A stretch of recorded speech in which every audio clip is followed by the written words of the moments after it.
আসসালামু আলাইকুম। সবাই কেমন আছেন? আল্লাহ তাআলার অশেষ রহমতে আমি ভালো আছি।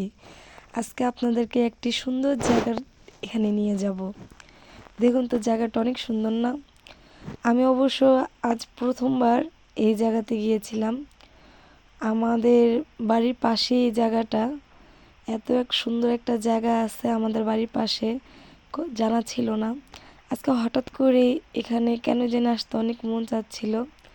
তাই ছোট বোনদেরকে নিয়ে এখানে চলে আসলাম। তো আস্তে আস্তে ভাবতেছিলাম যে এখানে আবার সাপগোপ আছে কিনা, এটার ভয় মনের মধ্যে ছিল।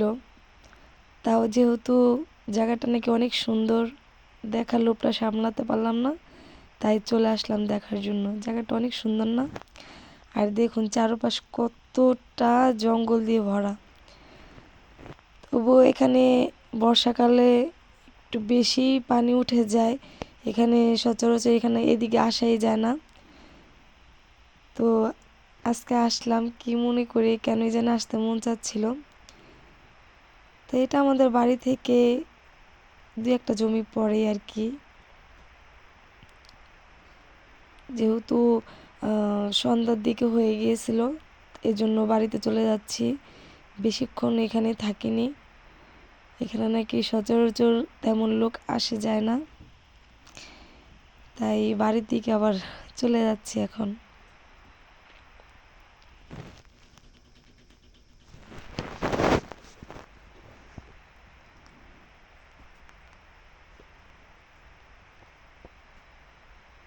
এই তো আমাদের এরিয়াতে এখন চলে এসেছি।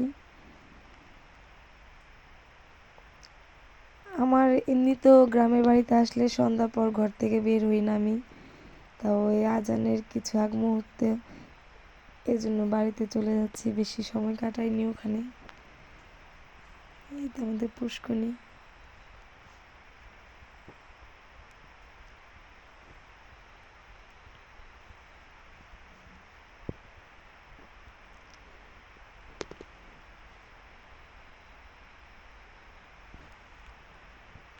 আর এই তো যেহেতু সন্ধ্যা হয়ে গিয়েছিল, হাঁস মুরগি যার যার মতো নিজের গন্তব্যে পৌঁছাচ্ছে এখন। সহজে যেতে চায় না ওরা খোয়ারে।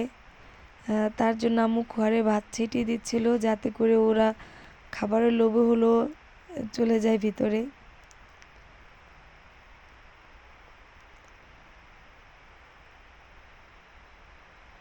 যেহেতু হাঁস মুরগি একসাথেই থাকে, ওরা অনেক মর্জি করে যাওয়ার জন্য।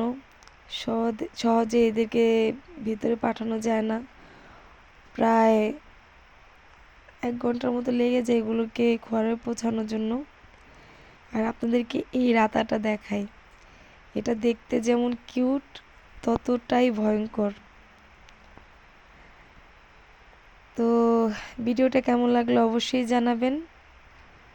আর আমার চ্যানেলটি সাবস্ক্রাইব করে আমার পাশে থাকবেন। আসসালামু আলাইকুম। আর কার কার আমার এই রাতার মতো রাতা আছে অবশ্যই কমেন্ট বক্সে জানিয়ে যাবেন।